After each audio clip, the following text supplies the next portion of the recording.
Que Dieu soit béni. Merci à Dieu d'être là au milieu de vous. Je me réjouis d'être là. Vous savez, dans l'église où je suis, c'est moi le plus, en âge le plus vieux. Et ici, je me réjouis de ce que je vois plein d'anciens. C'est important de voir des anciens au milieu de nous. Alors, c'est avec humilité que je vais prêcher la parole de Dieu, mais aussi avec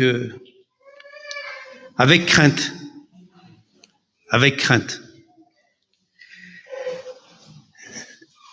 Par rapport à ce que je vais lire et ce que nous allons entendre, cela me dépasse à moi par rapport à ce que je suis et par rapport à ce que nous sommes en train de vivre.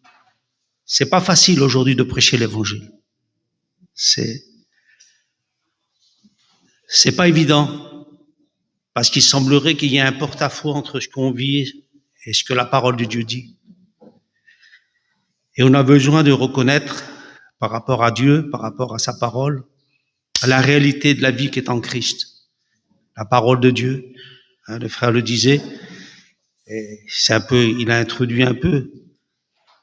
Faut pas oublier que la Bible dit, il faut que d'abord vienne l'apostasie. Et après cela viendra le Seigneur. Qu'est-ce que c'est l'apostasie? C'est le renoncement à la foi, à la vérité. La Bible dit, les hommes ne supporteront plus la saine doctrine, mais auront la démangeaison d'entendre des choses agréables, des généalogies. Vous avez vu, aujourd'hui, c'est familial, c'est les amis, c'est la communion. Mais la communion, sans pour cela que Christ soit au centre de tout. Quand il y a la communion, que Christ est dans le centre, on disait avec un frère ancien, ce qui nous unit, c'est la vérité. On ne peut pas être unis sans vérité. C'est la vérité qui nous unit. Et on a besoin véritablement, dans ces temps, de réaliser ce qui est, de faire la part des choses. Si on ne fait pas la part des choses, ça va être difficile. Il faut faire la part des choses. On ne peut pas tout accepter. Il faut savoir discerner. La Bible dit, éprouver les esprits pour savoir s'ils viennent de Dieu.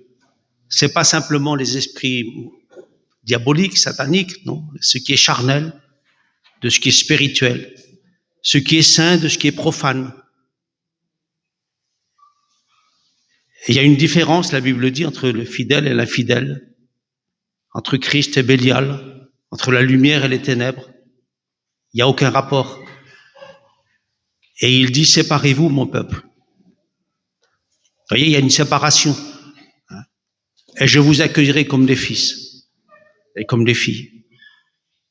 Que Dieu soit béni. Voilà, donc on va prier le Seigneur. Je vais demander à Manu qui prie pour moi.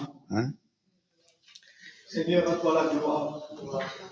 Seigneur, ton serviteur est devant toi, Seigneur, avec le message que tu as mis dans son cœur. Seigneur, nous avons besoin de ta parole. Parole de vérité, Seigneur. Parole d'amour, parole de justice, parole de sainteté, Seigneur. Et ce matin, je veux te dire merci pour la foi, Seigneur, là où tu nous as réconciliés avec le Père. Merci pour le pardon des péchés. Merci pour l'adoption, la réconciliation. Merci pour ton sang précieux qui a coulé sur nous, Seigneur. Merci pour le salut. Et ce matin, Seigneur, nous voulons avoir les yeux fixés sur toi. Seigneur, sur ta parole. Et nous voulons, Seigneur, ce matin, laisser tomber ta parole à terre, mais la recevoir dans notre cœur. Et que ta parole porte du fruit, Seigneur, en nous. Nous ne voulons pas être des auditeurs oublieux ce matin, mais des auditeurs qui retiennent ta parole comme une bonne terre, Seigneur. Que ta parole tombe dans chaque cœur et qu'il produise cette vie que toi seul veux, Seigneur. Glorifie-toi, bénis ton messager, et qu'à toi revienne toute la gloire. Amen. Que Dieu soit béni. Amen. Alors, par rapport au message que je vais porter, j'étais très embarrassé. Je l'ai dit tout à l'heure, par rapport à ce qui est la parole de Dieu en elle-même, parce que nous voulons prêcher la parole telle qu'elle est, en ce qu'elle est elle-même. Et la parole, disait le frère, se fait valoir par rapport à ce qu'elle est, ce qu'elle dit. Et c'est ça qui est important, c'est ce que la parole de Dieu dit. C'est pas ce que nous on peut penser, mais ce que Dieu dit dans sa parole. Alors je vais lire, j'aime bien lire. Parce que là, si je ne lirais pas, ça serait compliqué.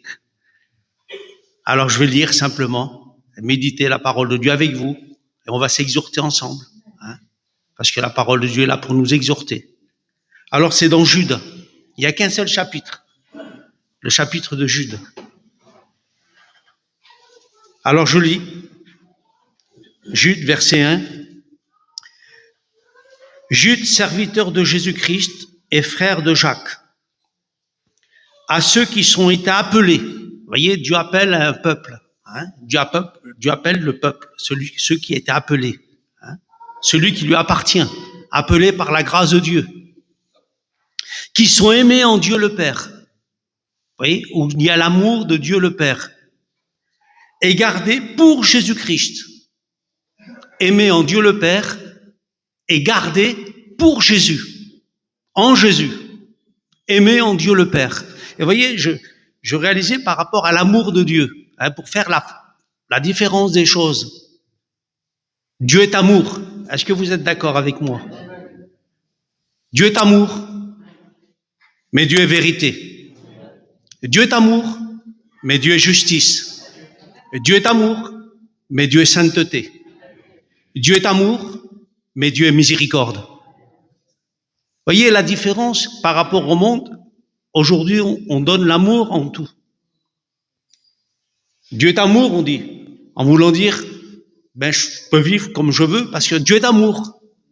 Mais n'oublions pas, par rapport à la réalité de ce qui est Dieu, que Dieu est amour, mais Dieu est vérité. Il n'y a pas de mensonge dans la vérité. Dieu est amour, mais Dieu est justice. La Bible dit, les injustes n'hériteront pas le royaume de Dieu. Il n'y a pas d'injustice en Dieu. Dieu est amour, mais Dieu est sainteté. Dieu nous appelle à la sainteté parce que la Bible dit, sans la sanctification, nul ne verra le Seigneur. Ce que Dieu veut, c'est votre sanctification. Dieu est amour, mais Dieu est miséricorde. C'est-à-dire, de la manière que Dieu nous a pardonné, que Dieu nous a fait miséricorde, nous devons faire aussi miséricorde. Nous devons pardonner aussi. Ça fait partie du plan de Dieu, ça fait partie de la vie de l'esprit. Donc, nous devons bien considérer ce qui est le caractère de Dieu. Parce que connaître le caractère de Dieu, c'est connaître Dieu. Nous devons connaître qui est Dieu. Aujourd'hui, on prononce le nom de Dieu, mais de quelle manière? La Bible dit que celui qui prononce le nom de Dieu s'éloigne de l'iniquité. On ne peut pas prononcer le nom de Dieu et vivre dans le péché. Là, je parle à des chrétiens, je ne parle pas à des gens du monde. Vous comprenez? Appelés, ceux que Dieu a appelés, par le moyen de sa grâce et de son amour et de sa miséricorde, parce que nous sommes tous sauvés par grâce, par miséricorde. Pas que nous sommes meilleurs que les autres, mais Dieu nous a fait grâce, Dieu nous a choisis du milieu du monde, afin que nous portons son nom. Afin que nous soyons en Christ, en Dieu, par le moyen de sa grâce. Et comme je l'ai dit, je le rappelle, n'oublions pas que Dieu est saint. Que Dieu est saint. Que rien d'impur ne peut rentrer dans le royaume de Dieu. Dieu nous a lavés par son sang. Dieu nous a arrachés, la Bible dit, du présent siècle mauvais. Dieu a envoyé son Fils pour nous arracher du présent siècle mauvais. Donc, je réalisais tout à l'heure et je disais, Seigneur, par rapport à ce que nous prêchons et ce que nous sommes dans la présence de Dieu là maintenant, quel porte-à-faux, quelle différence, nous, par rapport au monde. Je disais tout à l'heure, quelle différence entre les ténèbres et la lumière. Christ et Bélial, c'est-à-dire Satan. Vous vous rendez compte, nous sommes là dans la présence de Dieu et nous sommes le peuple élu de Dieu, choisi de Dieu, qui portons l'image de Dieu, qui vivons Dieu, qui avons reçu la grâce de Dieu. Et nous vivons dans ce monde. Mais la Bible dit, mais nous ne faisons pas partie du monde. Nous sommes séparés. Dieu nous a séparés du monde. Dieu nous a consacrés pour que nous puissions être à sa gloire, à la louange, la Bible dit, et à la gloire de son nom. Revêtus de la grâce et de la justice et de l'amour de Dieu. Quelle grâce et quelle importance par rapport à nous-mêmes.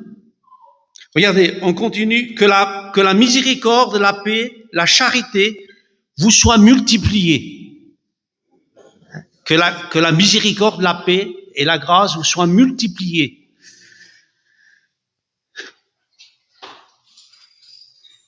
C'est Jésus qui a pu dire ces paroles, que vos cœurs ne se troublent pas. Croyez en Dieu et croyez en moi. Moi, je ne donne pas comme le monde donne, mais je vous donne ma paix. Je vous laisse ma paix. Et vous savez, le grand miracle de Dieu aujourd'hui, par rapport à ce que nous vivons, nous les chrétiens, et la différence au monde, c'est que nous avons la paix de Dieu. Mais la paix qui dépasse tout entendement. Ma femme n'en parlait tout à l'heure par rapport à son témoignage de ce que nous vivons, et chacun d'entre nous, nous vivons. La paix dans les difficultés, dans les problèmes, dans la maladie. Et ça, c'est le miracle de Dieu. La paix, pardonnez-moi, avec tout le respect que je vous dois, dans la séparation. Et ça, c'est le miracle que Dieu a fait en nous, et qui ne vient pas de l'homme, qui est surnaturel. Et c'est là la différence. Le monde, la Bible dit, il n'y a pas de paix pour le méchant. Le monde ne vit pas dans la paix. Vous avez vu? Le monde vit dans l'angoisse, dans la détresse, dans la peur, dans la crainte. Mais nous, peuple de Dieu, qui est racheté par le sang de Jésus, a cette promesse et ce miracle qui est de Dieu sur la terre, de vivre dans la paix. Quoi qu'il arrive. Et ça, c'est pas le message de la prospération. Parce qu'il y a ce message de la prospération, Dieu bénit, et puis ce message aussi qui nous, d'émotion, de sentiments. Mais tout ne reste pas là. S'il n'y aurait pas le miracle de Dieu, de la paix de Dieu en nous, de la grâce de Dieu en nous, que pourrions-nous être par rapport au monde et par rapport à ce que nous vivons? Et c'est ça la grâce que Dieu nous accorde dans ces temps que nous sommes en train de vivre, qui fait la différence de tout et qui donne de la valeur. Cette paix de Dieu, la paix de Dieu, qui dépasse tout entendement, toute compréhension humaine. Ça, c'est le miracle de Dieu. Alors, on continue. Bien-aimés, comme je désirais vivement vous écrire au sujet de notre salut commun. Voyez, et ici, le salut est commun par rapport aux uns aux autres. Nous avons le même domaine de foi et de salut et de la grâce que Dieu nous a accordée. Il n'y a pas de plus grand que les uns que les autres. Nous sommes tous au même niveau, sans exception. C'est pas parce que moi je vous prêche l'évangile, que je suis derrière le pupitre, que je suis plus que vous. Nous sommes tous au même niveau, par le moyen de la grâce de Dieu. Au salut commun, écoutez bien ce qu'il dit. Je me suis senti obligé de le faire. Voyez, il semblerait que cet homme de Dieu, par l'Esprit de Dieu, avait une obligation d'exhorter le peuple, d'écrire au peuple et de mettre en évidence par rapport à la parole de Dieu ce qui devait être et de faire connaître ce qui est de Dieu. Regardez ce qu'il dit. Afin de vous exhorter à combattre pour la foi qui a été transmise aux saints une fois pour toutes. Cette foi nous a été transmise une fois pour toutes. La Bible dit, il n'y a pas d'ombre de variation en Dieu. La foi, la même qui existait depuis le temps des apôtres jusqu'à aujourd'hui, présent. Jésus est le même hier, aujourd'hui, éternellement. Ne vous laissez pas entraîner par des doctrines diverses et étrangères. Et nous ne pouvons pas nous laisser entraîner par quoi que ce soit, mais nous sommes gardés dans la grâce du Seigneur et dans la foi. La Bible dit, c'est au prix de votre foi que vous gagnerez vos âmes, que vous sauverez vos vies. C'est par la foi. Que Dieu soit béni. Transmis aux saints une fois pour toutes. Alors, je lis d'autres versets dans la parole de Dieu par rapport à ça. Regardez ce que dit dans Pierre, au chapitre 1, verset 12. Et c'est encore Pierre qui exhorte le peuple et qui s'empressait aussi par rapport à ayant conscience de l'état d'esprit par rapport à Dieu, ce qu'il ne devrait être, et par rapport à la vérité de l'évangile. Voilà ce qu'il dit au verset 12. Voilà pourquoi je prendrai soin, écoutez bien, de vous rappeler ces choses, bien que vous les sachiez, afin que vous soyez affermis dans la vérité présente. Je prends soin de vous rappeler ces choses. Et c'est qu'un rappel. Et Dieu nous rappellera toujours. Je ne vous cesse de vous répéter les mêmes choses, disait l'apôtre aussi. Et pour vous, cela est salutaire. De vous rappeler ces choses. Je regarde comme un devoir, aussi longtemps que je suis dans cette tente, comme un devoir. Il avait ce devoir et nous avons ce devoir aussi, de nous avertir et de nous aviser par rapport à la parole de Dieu.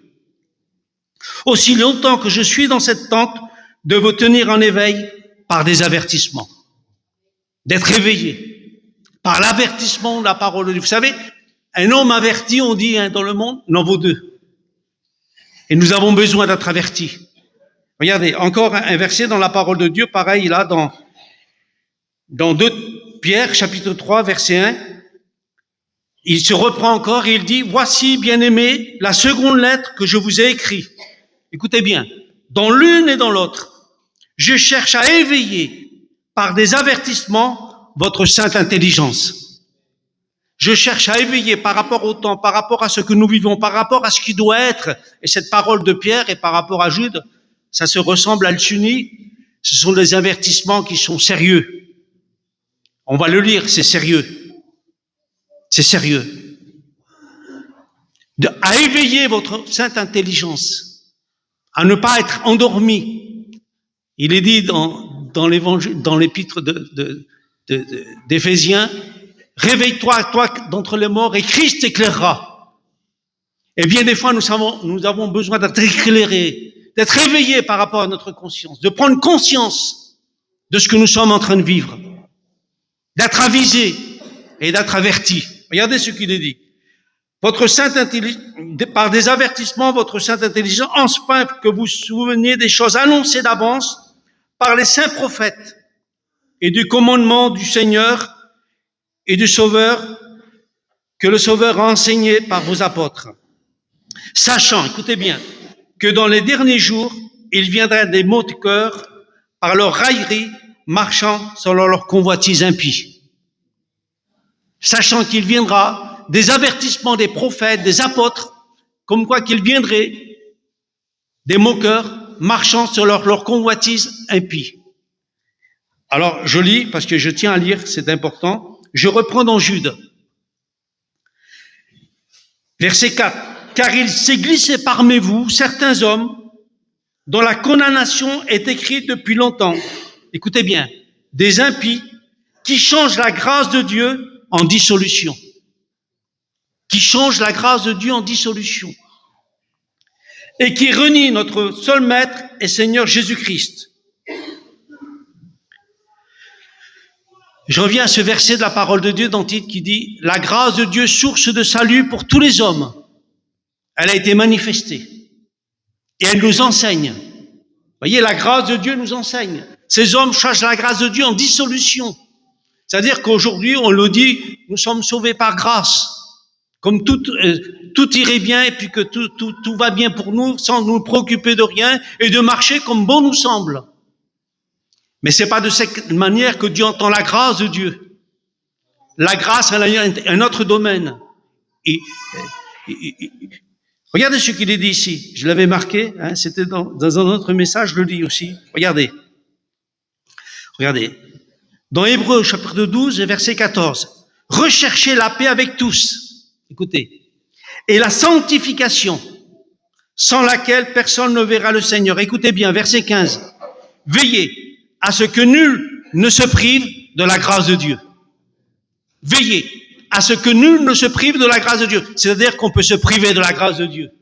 Parce que la grâce de Dieu, elle nous enseigne à quoi faire, à renoncer à l'impiété. Tout ce qui est contraire à Dieu, à l'impiété, aux convoitises mondaines. Et à vivre dans le siècle présent, pieusement et sagement en Jésus-Christ. Jusqu'à ce que le Seigneur vienne. Dans l'attente du Seigneur. Vous voyez ce que c'est la grâce de Dieu? Elle nous enseigne, elle nous exhorte. De la même manière que ces hommes de Dieu ont exhorté le peuple, le tenir en éveil, en enfin qu'ils ne s'assoupissent pas, qu'ils ne s'endorment pas du sommeil de la mort, mais qu'ils soient éveillés. Parce que Dieu nous appelle à être éveillés, à prendre conscience et à discerner par rapport à ce que nous sommes en train de vivre. Avoir du discernement, à évaluer. La Bible dit, si tu sépares ce qui est précieux de ce qui est vil, tu seras comme ma bouche. Séparer ce qui est précieux de ce qui est vil pour avoir l'entendement, la compréhension de Dieu. Regardez ce qu'il est dit. Ici encore.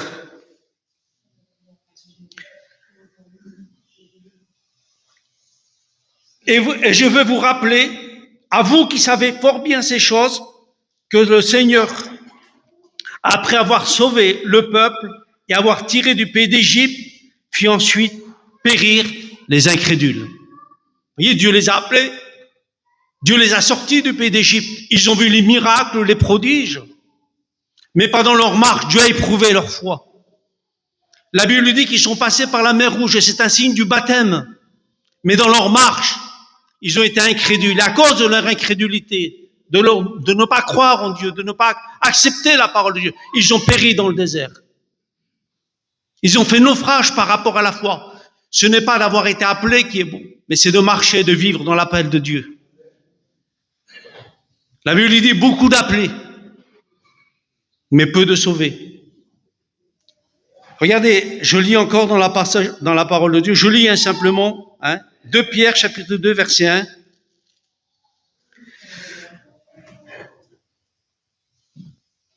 De Pierre, chapitre 2, verset 1. Il y a eu parmi vous de faux prophètes. Il y a eu parmi le peuple des faux prophètes. Il y aura de même parmi vous des faux docteurs qui introduiront des sectes pernicieuses, qui réuniront le maître qui les a rachetés, attireront sur eux une ruine soudaine. Plusieurs, écoutez bien, les suivront dans leur dissolution et la voie de la vérité sera calomniée à cause d'eux. On ne peut pas marcher et vivre n'importe comment. Nous sommes appelés à vivre selon l'appel que nous avons reçu de Dieu. Nous avons reçu un saint appel de Dieu. Et aujourd'hui, nous devons faire attention à ce que nous écoutons, à ce que nous entendons. Regardez ce que dit la parole de Dieu. Peut-être une parole assez forte. Je crois que c'est dans Philippiens. Regardez ce que dit la parole de Dieu. Philippiens, chapitre 3, et verset 17. Alors, Pierre met en évidence par rapport à cette réalité, on ne peut pas faire confiance à qui que ce soit, ou suivre qui que ce soit. Mais nous devons suivre ceux qui sont des modèles par rapport à la parole de Dieu, et ceux qui vivent réellement la parole de Dieu, qui sont dans l'attente du Seigneur, qui sont dans la sanctification, qui sont consacrés, qui vivent pour Dieu. Vous savez, on appelle hommes de Dieu. Et les hommes de Dieu, ce sont ceux qui gardent la parole de Dieu. Et non simplement qui la gardent, mais qui la vivent. Qui reçoivent le témoignage du Christ en eux. Parce que c'est ce que Dieu nous appelle, c'est avoir ce témoignage réel, vivant. Regardez ce qu'il dit. Philippiens chapitre 3, verset 17. Soyez tous mes imitateurs, frères, et portez les regards sur ceux qui marchent selon le modèle que vous avez vu en nous. Voyez? Portez le regard sur les modèles que vous voyez en nous, c'est-à-dire ceux qui marchent selon le conforme à la parole du Seigneur. Regardez ce qu'il est dit ici, au chapitre 4 et au verset 9. Regardez ce qu'il dit.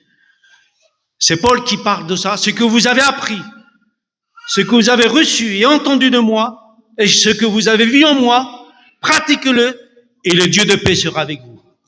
Ce que vous avez vu, ce que vous avez entendu en moi, pratiquez-le, et le Dieu de paix sera avec vous. Regardez, il continue. Je suis le verset de Philippiens, verset 19. Voyez l'affliction que cet homme de Dieu, et je crois que autant le peuple de Dieu, on va lire tout à l'heure, autant que les serviteurs de Dieu doivent avoir une certaine affliction par rapport à savoir que nous avons le témoignage et nous connaissons le véritable. Et nous savons connaître le véritable du faux. Et avoir du discernement. Nous avons du discernement pour connaître ce qui est faux de ce qui est vrai. Et un homme de Dieu disait, dernièrement, il nous disait dans l'église, pour connaître le faux, faut véritablement connaître le véritable.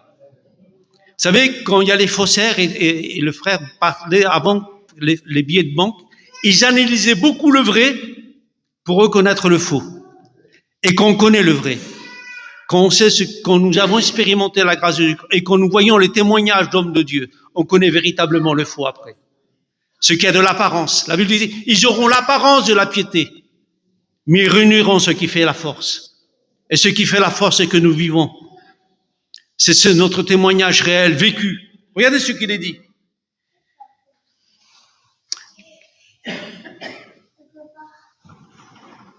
Car il y a plusieurs qui marchent en ennemis de la croix. Je vous en ai souvent parlé et j'en parle maintenant encore en pleurant. Quelle tristesse! Quelle tristesse! Et l'homme de Dieu pouvait pleurer par rapport à ce qu'il voyait. Il y en a plusieurs qui marchent en ennemis de la croix. Vous avez vu, nous avons lu tout à l'heure par rapport à Christ, par rapport à la parole de Dieu, par rapport à ce que Dieu est. Regardez ce qu'il dit. Et j'en parle maintenant en pleurant. Leur fin sera la perdition. Écoutez, ils ont pour Dieu leur ventre. Ils ne mettent leur gloire que dans ce qui fait leur honte. Ils ne pensent qu'aux choses de la terre. Je relis. Leur fin sera la perdition. Ils ont pour Dieu leur ventre. Ils mettent leur gloire dans ce qui fait leur honte. Ils ne pensent qu'aux choses que de la terre. Je crois que c'est dans un passage qui dit cherchez les choses d'en haut, affectionnez-vous aux choses d'en haut, où Christ est assis dans les cieux. Affectionnez-vous aux choses d'en haut. Hein? Et regardez, verset 20, mais notre cité à nous, aux chrétiens, à ceux qui appartiennent à Dieu, est dans les cieux, dont nous attendons aussi comme sauveur le Seigneur Jésus-Christ. Mais notre cité à nous, elle est dans les cieux. Nous sommes dans ce monde, mais nous ne faisons pas partie de ce monde. Comprenez? Nous sommes dans ce monde, et Paul pleurait de voir que beaucoup marchaient en ennemis de la croix. Pourquoi? Parce qu'ils ne pensaient qu'aux choses de la terre. Ils ne vivaient que pour les choses de la terre. La Bible dit, là où sera ton cœur, là où sera ton trésor. On ne peut pas s'en tromper si véritablement nous sommes de Dieu. Notre trésor, c'est Dieu. Nous vivons pour Dieu. Regardez ce qu'il est dit. Mais notre cité en nous est dans les cieux, d'où nous attendons aussi comme sauveur le Seigneur Jésus-Christ, qui transformera le corps de notre humiliation, le rendant semblable au corps de sa gloire, par le pouvoir qu'il a de s'assujettir toutes choses. Que Dieu soit béni. Et il dit au verset chapitre 4, c'est pourquoi, bien-aimés, et très chers frères, vous qui êtes ma joie et ma couronne, demeurez ainsi fermes dans le Seigneur, mes bien-aimés. Demeurons fermes dans la parole de Dieu, dans la foi, hein, et dans la grâce du Seigneur à laquelle Dieu nous appelle. Et je continue à lire par rapport à la parole de Dieu.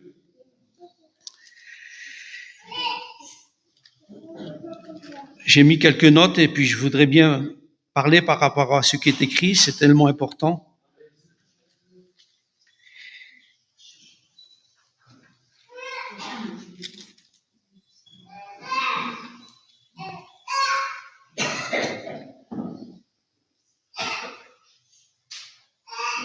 Regardez ce qu'il est écrit ici dans 2 Pierre, hein, c'est les mêmes chapitres que nous allons lire par rapport à Jude.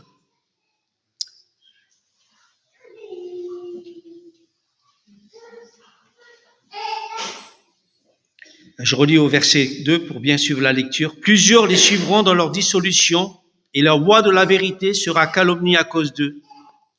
Par cupidité, écoutez bien, ils trafiqueront de vous au moyen de paroles trompeuses, c'est-à-dire de paroles de séduction. Il est dit dans la parole de Dieu, quelques-uns abandonnent la foi pour s'attacher à des esprits de séduction et à des doctrines de démons. Voyez? Quand on abandonne la foi, il y a la séduction. Et une fois que la séduction vient, ce qui vient, des doctrines de démons. Vous voyez, ça va en se dégradant. Et c'est ce que, par rapport à ce que nous voyons, c'est ce qui se passe par rapport à l'état d'esprit qu'il y a. Vous voyez? Et Dieu nous rappelle, par rapport à l'état d'esprit qu'il peut y avoir aussi dans les églises, pour que nous puissions discerner et bien valoir les choses de Dieu. Regardez ce qu'il est dit. Au moyen de paroles trompeuses, eux que menacent depuis longtemps la condamnation et dans la ruine ne sommeillent pas. Car si Dieu n'a pas épargné les anges qui ont péché, mais s'il les a précipités dans les abîmes de ténèbres et les a réservés pour le jugement, s'il n'a pas épargné l'ancien monde, mais s'il a sauvé Noé, le 8e, ce prédicateur de la justice, lorsqu'il fit venir le déluge sur un monde d'impies. Qu'a dit Jésus? Il n'en sera comme dans Sodome et dans Gomorrhe. Il n'en sera comme dans ces jours-là. Les hommes mangeaient, buvaient, se mariaient leurs enfants. Mais une ruine soudaine vient sur eux. Et regardez aujourd'hui, par rapport à ce que nous sommes en train de vivre, nous vivons le même état d'esprit dans le monde. Le même état d'esprit dans ce monde. Il est dit dans une parole, je crois que c'est dans un Ésaïe, si Dieu ne sauverait un reste, écoutez bien, parce qu'il faut savoir peser par rapport à la parole de Dieu. Moi, ça m'interpelle. Si Dieu ne sauverait un reste, nous serions comme Sodome et Gomorrhe. Avez-vous vu, avec tout le respect que je vous dois, le respect que je vous dois aux anciens, le monde que nous sommes en train de vivre? Vous voyez qu'il y a une séparation entre le monde et Dieu va juger ce monde. Par rapport à l'impiété, par rapport à, pardonnez-moi, à l'impudicité, à la corruption, au péché qu'il y a dans le monde, qui va jusqu'à Dieu, parce qu'elle avait dit, ce péché montait jusqu'à Dieu. Ça va être quelque chose de terrible pour ceux qui n'appartiennent pas à Dieu. Mais nous devons faire la différence de ces choses. Il y a une séparation, cela ne peut pas être dans les églises. Dans les églises, il ne peut pas y avoir de mélange. Il n'y a pas de mélange dans les églises. L'église ne peut pas se conformer au monde. Ne vous conformez pas au siècle présent, mais soyez transformés par votre intelligence. Illuminés par Dieu, parce que nous sommes des enfants de lumière. Quiconque marche dans la lumière ne vit pas dans les ténèbres, mais il est illuminé par rapport à Dieu. Il a du discernement. On sait valoir de ce qui est faux, de ce qui est vrai, de ce qui est saint, de ce qui est profane. Et nous devons avoir du discernement. On ne peut pas accueillir et vivre par rapport au monde. Regardez, un verset qui me vient dans la parole de Dieu. Vous savez, j'ai pas une belle prédication, mais j'essaye d'exhorter par le moyen de la parole de Dieu. Regardez, on lit dans la parole de Dieu, dans Éphésiens. Regardez ce qu'il dit dans Éphésiens. Je crois que c'est Éphésiens 5.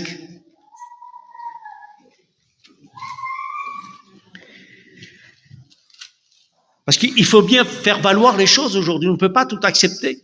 Le frère le disait, je le dis, et c'est pas nous qui le disons, c'est la parole de Dieu. Viendra un temps d'apostasie. Et l'apostasie ne doit pas être dans les chrétiens. Elle est pour ceux qui n'appartiennent pas à Dieu. Comprenez? Regardez ce qu'il est dit. Éphésiens chapitre 5. Et je prendrai, parce que je ne veux pas être trop long,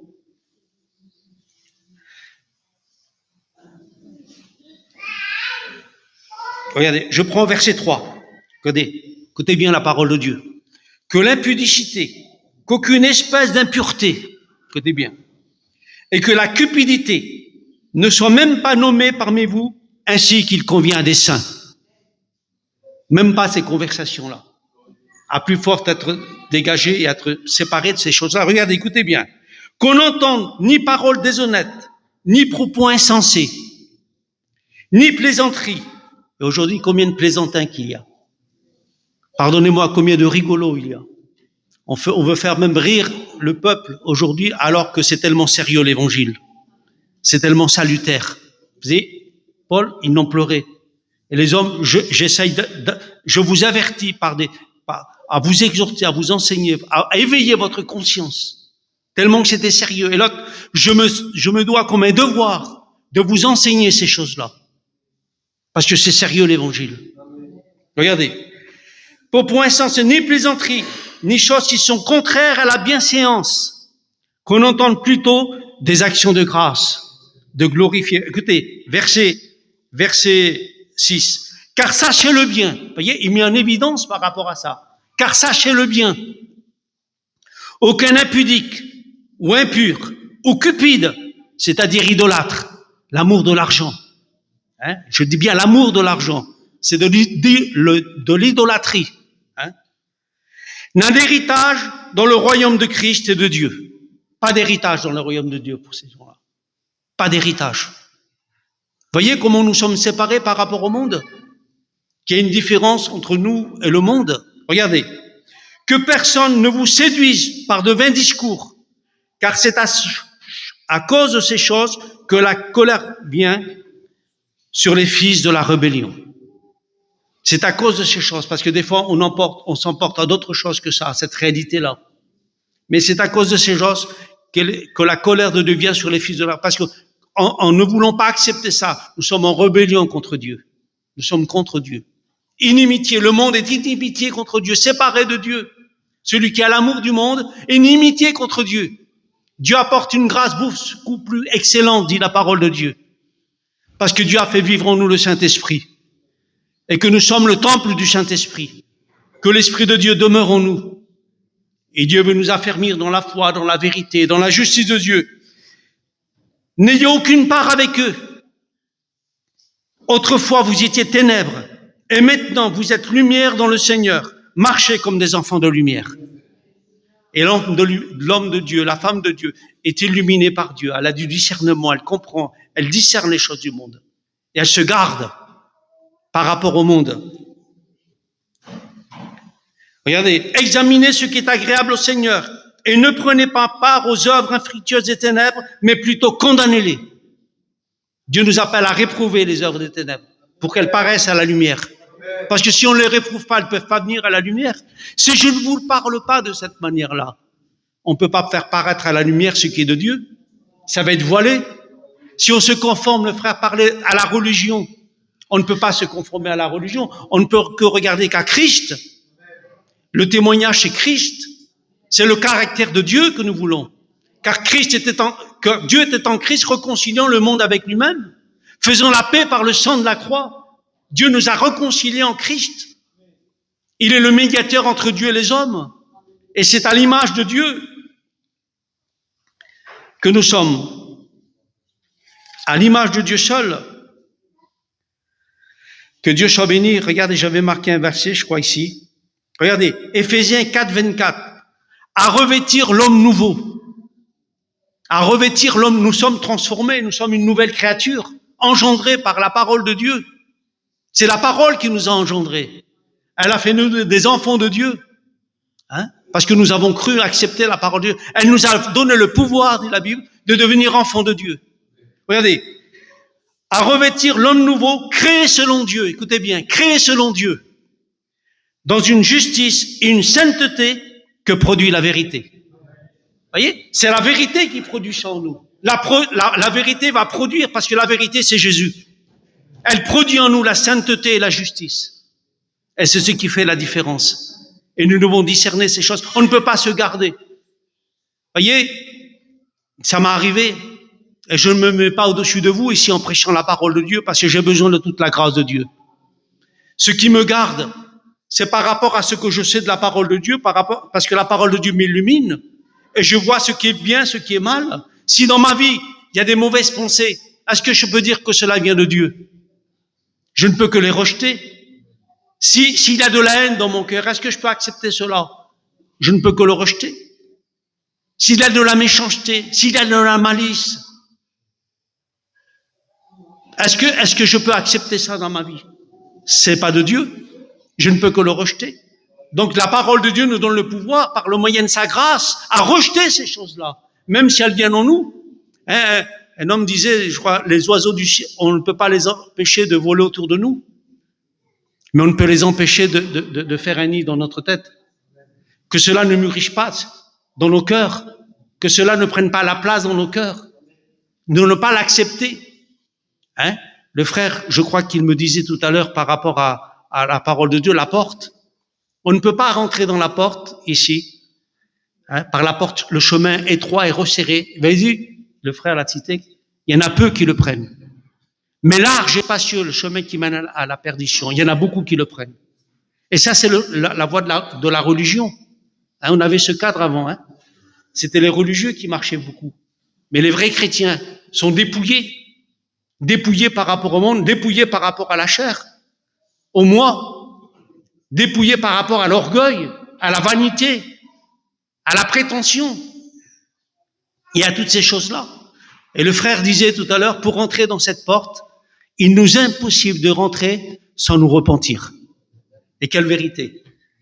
Pourquoi nous sommes là? Parce que nous nous sommes repentis. Nous sommes reconnus comme des pécheurs. Vous avez vu ma femme? Elle croyait pas, et croyez-moi, hein, si je suis venu à l'évangile, elle n'était pas chrétienne. Hein. J'ai écouté la parole de Dieu, mais par rapport à ce qu'il vivait, elle. Je me sentais misérable par rapport à ce que je voyais en elle. Et jamais elle me disait ça. Par son humilité, par sa patience, par sa bonté, il faut le dire. Je le dis, je le lève pas, mais je le dis parce qu'il faut des fois dire, donner de l'honneur aussi. Il faut donner de l'honneur. C'est pas après qu'il faut parler. Eh ben, je me voyais quand je rentrais chez moi le soir, parce que vraiment j'étais un homme. Vous voyez, si je vous parle comme ça, parce que je sais ce que c'est le monde. Et j'ai jamais voulu mon foyer ni mes enfants pour le monde, parce que je sais ce que j'ai vécu pleinement dans le monde. Quand je rentrais chez moi, je me sentais misérable. Je me sentais vraiment quelqu'un de souillé par rapport à mon foyer. J'avais à l'époque 2 filles. Vraiment, je me sentais misérable, souillé. Et ça m'a fait voir mon état de péché. Voyez, quand nous écoutons la parole de Dieu, quand nous venons à la foi, à la lumière du Christ, on voit notre péché. On se reconnaît comme misérable. Et c'est ça la vraie repentance. On se reconnaît comme misérable. Comme, pardonnez-moi l'expression, parce que la Bible dit, hein, la justice de l'homme est comme un vêtement souillé, hein, comme de la souillure. Parce que si on ne se voit pas dans cet état d'esprit, Dieu ne pourra rien faire en nous. Quand nous nous reconnaissons pécheurs et nous reconnaissons que nous avons besoin de la grâce de Dieu, alors Dieu intervient en nous. Alors Dieu manifeste son miracle, parce qu'on se repent. Moi, je me lève le matin, je me repens. Je me couche le soir et je me repens, je demande pardon à Dieu et je glorifie, je rends grâce à Dieu de ce que Dieu est pour moi, de ce qu'il a fait pour moi, de ce que Dieu m'a racheté par son sang, de la vaine manière de vivre, de ce que Dieu a fait de moi, sa créature, de ce que Dieu a fait en moi, et il m'appelle à son image, comme nous avons à revêtir l'image nouveau créée selon Dieu, dans une justice, une sainteté que produit la vérité, à la sainteté de Dieu, dans un monde de souillure, de corruption, de péché, d'immoralité, que Dieu m'a choisi, que Dieu nous a choisi pour que nous soyons son peuple. Mais quelle grâce! Il faut réaliser la grâce de Dieu que Dieu nous a faite. Il faut reconnaître la grâce de Dieu. Il faut reconnaître le miracle que Dieu a opéré en nous et de vivre cette réalité par le moyen de la grâce. Que Dieu soit béni. Regardez, je continue à lire, hein. 2 Pierre, chapitre 6, verset 6. S'il a condamné à la destruction et séduit ensemble les villes de Sodome et de Gomorrhe, les donnant comme exemple, écoutez bien, aux impies à venir. Ce sont des exemples que Dieu nous donne. S'il a délivré ce juste Lot, profondément attristé par la conduite de ces hommes, sans frein de leur dissolution. Vous voyez, il était attristé par rapport à la conduite de ce peuple qui vivait là, parce que lui, il avait la différence. Il connaissait la loi de Dieu, il connaissait la parole de Dieu. Et nous connaissons la parole de Dieu. Et nous savons faire la part des choses. Regardez. Et nous sommes attristés de ce que nous voyons. Nous sommes attristés de voir le péché autour de nous, la corruption, l'immoralité, l'impudicité, toutes ces choses qui nous emmènent loin de Dieu. Regardez ce qu'il est dit. Sans frein, car ce juste, écoutez bien, qui m'a habité au milieu d'eux, tourmentait journellement son âme, juste à cause de ce qu'il voyait, de ce qu'il entendait, de leurs œuvres criminelles. Est-ce que moi j'appelle Dieu par rapport à... bien des fois on dit Seigneur viens, parce qu'on en a marre de vivre par rapport à nous-mêmes et par rapport à ce que nous sommes, et c'est vrai que des fois c'est un poids, hein, par rapport à ce que nous vivons nous sommes, mais quand nous voyons tout autour de nous, par rapport à ce que nous voyons, ce que nous entendons, ce que nous voyons dans les médias, on ne peut pas dire Seigneur viens, viens Seigneur. Il tourmentait son âme. Est-ce que nous ne tourmente pas notre âme de ce qu'on voit, de ce qu'on vit, de toute l'injustice, de toute l'impureté? Pardonnez-moi parce que je suis obligé d'en parler, parce que vous comprenez que c'est une réalité, l'impudicité, l'impureté que nous sommes en train de vivre, la débauche qu'il y a dans ce monde. C'est quelque chose de terrible. De la même manière que vivaient dans Sodome et Gomorrhe, nous sommes en train de vivre par rapport, la Bible dit, du plus petit au plus grand était comme ça. Les enfants grandissent dans cet état d'esprit. Dans cette immoralité, de leur naissance, ils grandissent et puis ils grandissent dans ces voies.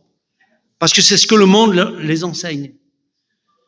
Et aujourd'hui, je dis, si on ne réalise pas, si on ne fait pas la part des choses, et si nous ne sommes pas troublés par rapport à ce que nous voyons, si nous ne sommes pas tourmentés de ce que nous voyons, est-ce que vous n'êtes pas tourmentés par rapport à vos enfants, vos petits-enfants? Moi, j'ai 11 petits-enfants. Et je disais à ma femme en venant, on a plus de responsabilités maintenant qu'avant, par rapport à Dieu et par rapport à eux. C'est terrible de les voir grandir dans ce monde qui sont en train de grandir. Croyez pas que c'est une grâce de Dieu de les sortir de ce monde et de les vivre dans la dignité, dans la sainteté, dans l'honneur, dans la vérité. Mais si notre marche, si notre vie n'est pas conforme à Dieu, est-ce que nous allons rendre un bon témoignage par rapport à eux?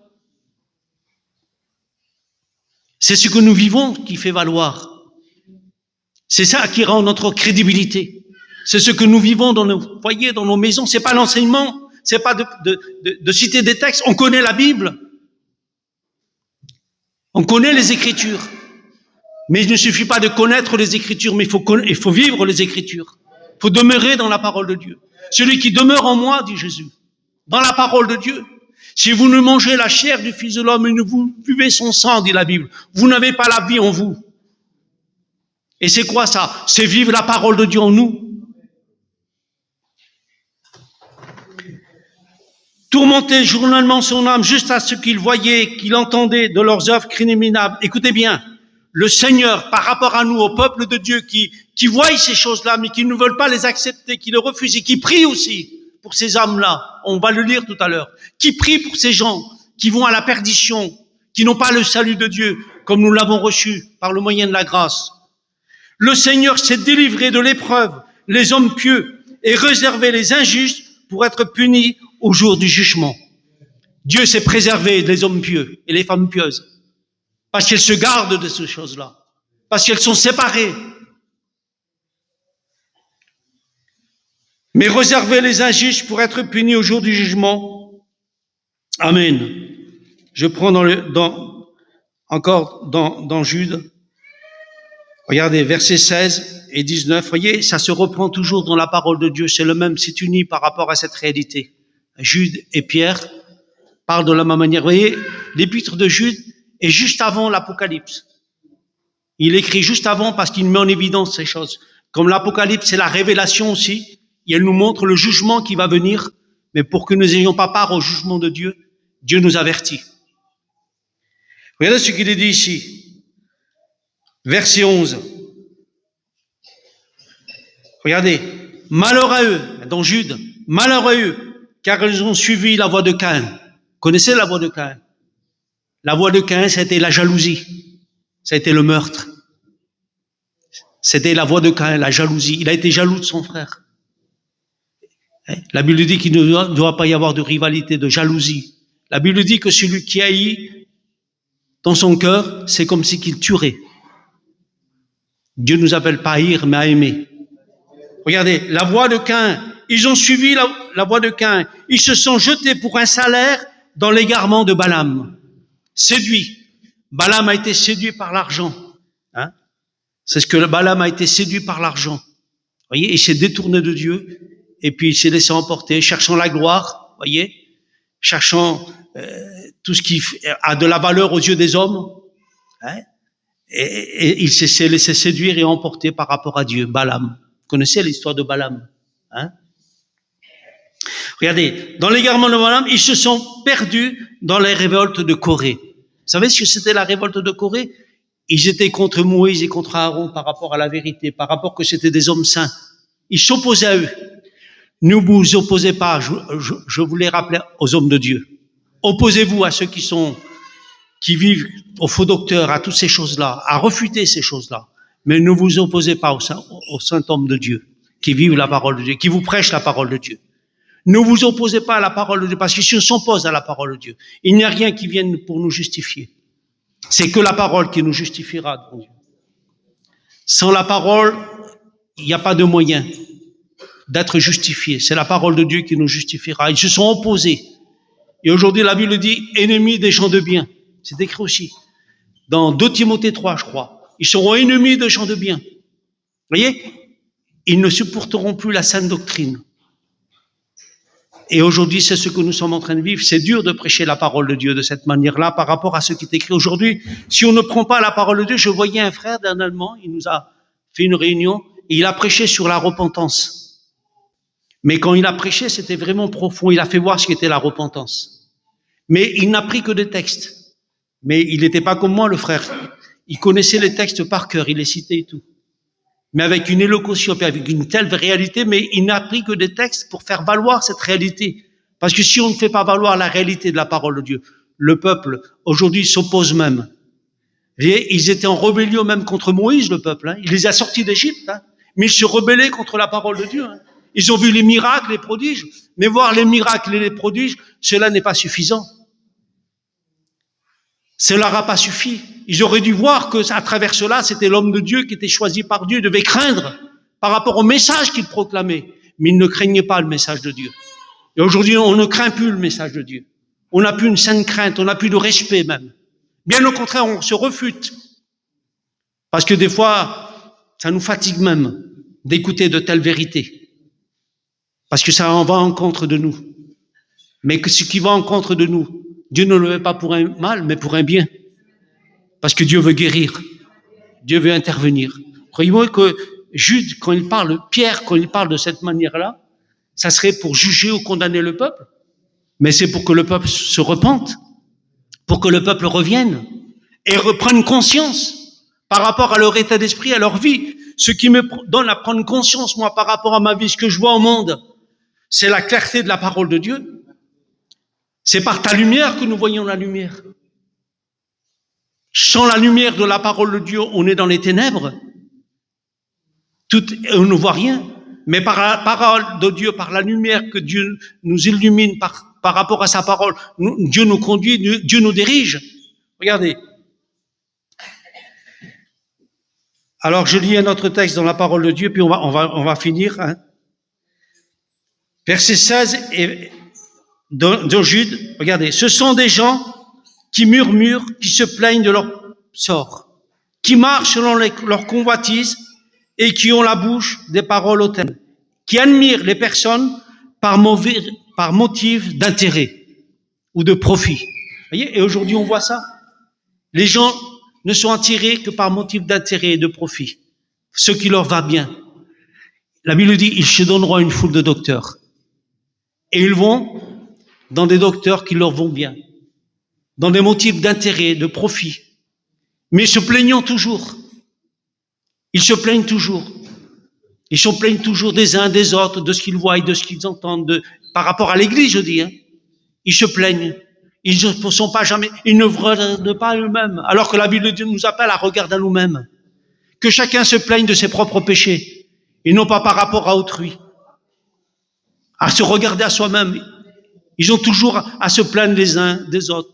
Mais Dieu nous appelle pas à regarder aux uns aux autres, mais à regarder à Christ. À nous confier en lui. Parce que c'est de lui que nous vient la grâce. C'est lui qui nous donne le salut. Ils se donneront une foule de docteurs qui leur conviennent. Alors, les uns préfèrent tel prédicateur, l'autre tel prédicateur, et puis c'est ce qui se passait dans l'église de Corinthe. Il y avait des divisions au milieu d'eux. Il y avait des rivalités. Moi, je suis de Paul, moi, je suis d'Apollo, moi, je suis pour un tel, moi, je suis pour l'autre, moi, je suis pour l'autre. Et les uns disaient, moi, je suis de Christ. C'est-à-dire, moi, j'ai pas besoin de l'église. Je vis ma propre vie. Il y en a qui se retirent même pour vivre leur propre vie en Christ. Et Dieu nous appelle pas à ça. Dieu s'est bâti son église. Ne abandonnez pas vos assemblées comme c'est la coutume de quelques-uns, dit la parole de Dieu. Dieu nous appelle à vivre ensemble. Parce qu'ensemble, il y a des caractères différents. Et les caractères différents nous humilient. Et des fois, c'est un bien pour notre vie. Le caractère de l'autre est un bien pour nous. Parce qu'elle nous fait voir ce qu'est l'état de notre cœur. Elle nous fait voir combien nous avons besoin de la grâce de Dieu, de nous repentir, de nous humilier. Que Dieu soit béni. Ils admirent les personnes par des motifs d'intérêt, de profit. Mais vous, bien-aimés, souvenez-vous des choses annoncées d'avance par les apôtres de notre Seigneur Jésus-Christ.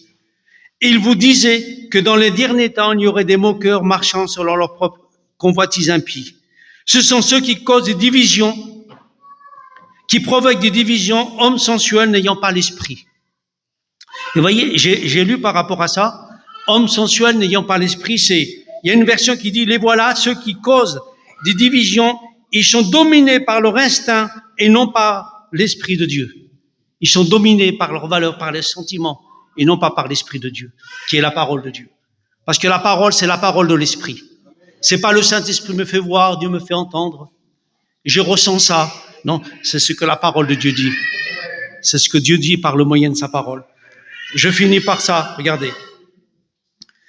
Pour vous, bien-aimés, édifiez-vous vous-même sur vos saines foi. Pour vous, bien-aimés, édifiez-vous pour vous-même sur vos saines foi, dans la foi du Christ. Édifiez-vous vous-même. Édifiez-vous par rapport à votre vie. Soyez édifiés dans votre saine foi. Animez-vous de la foi, de la parole de Dieu. Croissez dans la grâce, dans la connaissance de Dieu. Priant par le Saint-Esprit. Écoutez-moi bien, écoutez ce que dit le verset 21. Maintenez-vous dans l'amour de Dieu, en entendant la miséricorde de notre Sauveur Jésus-Christ pour la vie éternelle. Maintenez-vous dans l'amour de Dieu, dans le véritable amour de Dieu, dans ce que Dieu a fait pour nous, dans sa grâce. Regardez. Sauvez-en d'autres, écoutez bien, en les arrachant du feu. Et pour d'autres, ayez une pitié mêlée de crainte, haïssant jusqu'à la tunique souillée par la chair. Ne nous laissons pas emporter. Essayons de les attirer, mais ne nous laissons pas emporter avec eux.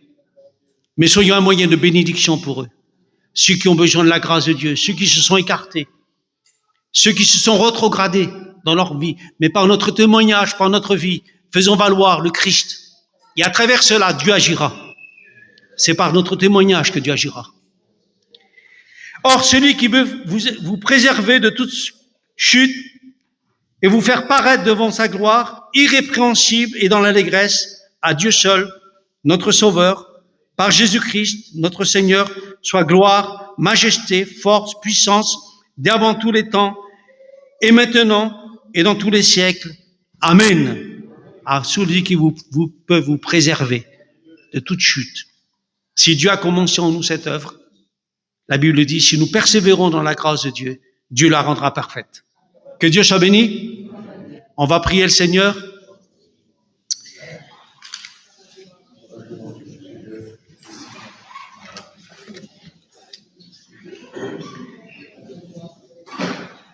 Seigneur, nous bénissons de ce que tu es notre Dieu, tu es notre Père, et nous avons besoin de ta grâce. Seigneur, les temps, nous n'avons pas besoin d'être prophètes pour nous comprendre et les réaliser. Ils sont difficiles. Mais tu nous as pas laissés ignorants. Tu nous as donné, Seigneur, ta parole pour que nous puissions demeurer dans la foi et dans la vérité, afin que nous puissions nous préserver, nous garantir de tout ce qui pourrait ne pas être à ta gloire, de ce monde, Seigneur, de ce monde impie, de ce monde, Seigneur, qui est là, rebelle à toi. Mais, Seigneur, par le moyen de ta grâce, nous voulons demeurer dans cette grâce à laquelle tu nous appelles. Donne-nous à persévérer. Donne-nous à aller jusqu'au bout, Seigneur. Tu dis que vaut mieux la fin d'une chose que son commencement. Donne-nous à bien finir, Seigneur, notre marche. Nous savons que le royaume de Dieu est proche, que tu reviens bientôt, Seigneur. Et nous savons par le moyen de ta grâce, par le moyen de la parole, Seigneur, que les jours sont courts. Tu nous rappelles à racheter le temps, parce que les jours sont mauvais. Alors, fais-nous grâce, Seigneur, pour ma vie. Pardon pour ce que je suis. Pardon, Seigneur, pour m'attarder dans les choses vaines, Seigneur. Et à ne pas prendre profit, Seigneur, pleinement de ta présence, de ta communion. Seigneur, donne-moi à prendre pleinement valeur de ce que tu es, ta valeur, la vraie réalité de vie. Tu as dit dans ta parole, Christ en vous, l'espérance de la gloire. C'est là notre gloire. C'est Christ en nous. C'est là notre espérance, Seigneur, parce que tout est passager et tout va vite. Seigneur, tout va vite. Tu dis que le jour est plus court que le jour que nous avons cru. Et c'est vrai que le temps se précipite. Alors fais-nous grâce, Seigneur, bénis ton Église. Trouve-la telle que tu voudrais qu'elle soit.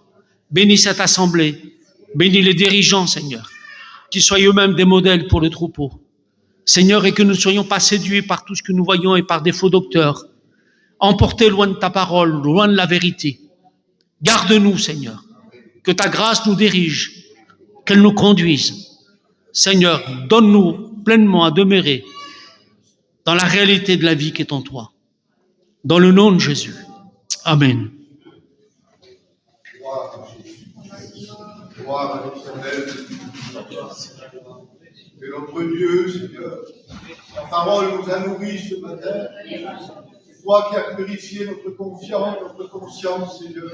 Seigneur, merci pour ta parole qui est annoncée, Seigneur. Que les Saint-Esprit nous dirigent selon ta parole, Seigneur. C'est toi qui nous rends capables, Seigneur. C'est toi, Seigneur, qui es notre Dieu. Seigneur, merci pour ton amour. Seigneur, merci pour la parole qui est annoncée.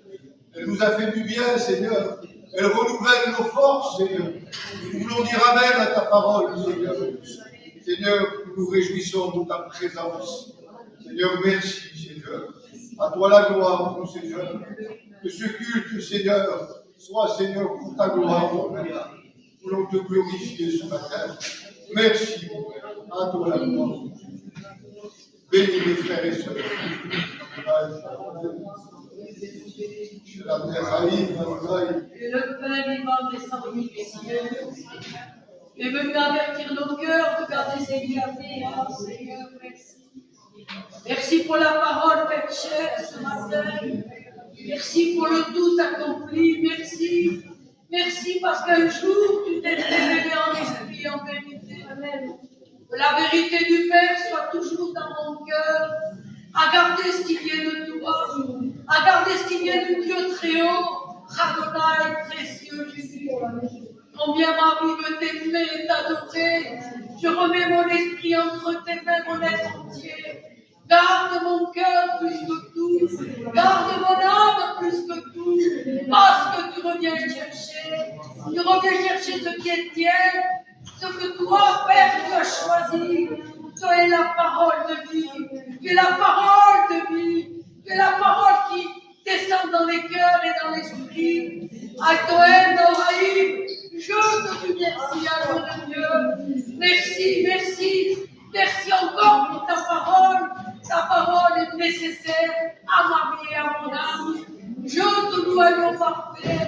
Je te loue à Dieu parfait pour notre Église, pour les racheter en ton nom. Pour l'Église universelle, pour l'Église que tu t'es acquis. Merci pour le sang précieux d'Amour. Oh Rabbi Goraï, je loue ton nom, je bénis ton nom, je glorifie la grâce de celui qui m'a aimé le premier. Oh Rabbi Goraï, merci Jésus. Merci pour ta parole, Jésus. Merci pour ton amour, ta fidélité. Merci de m'aimer, mon bien-aimé. Oui, qui est comme toi, qui est comme toi. Un Dieu si grand, un Dieu si merveilleux, un Dieu si puissant. Oui, tu nous avertis comment nous conduire, comment nous diriger, parce que tu nous as aimés le premier. Qui est comme toi, Seigneur, tu regardes d'en haut du ciel, tu te diriges. Selon ta parole, tu as des promesses pour nous. Oui, tu nous aimes, mon bien-aimé. Quelle fidélité tu as pour mon cœur et pour mon âme. Oui, mon âme t'appartient. Mon esprit est entre tes mains, mon bien-aimé. Garde-moi sur cette terre difficile. Garde-moi sur les combats difficiles, mon bien-aimé. Oui, tu es précieux, précieux, précieux. Tu es le bien-aimé à sa bien-aimée. Et bientôt, nos yeux te verront, te glorifieront, t'aimeront, mon bien-aimé. Mais qui est comme toi? Qui est comme toi? Personne n'est comme Jésus. Louange à Jésus. Précieux Jésus. Merveilleux Jésus.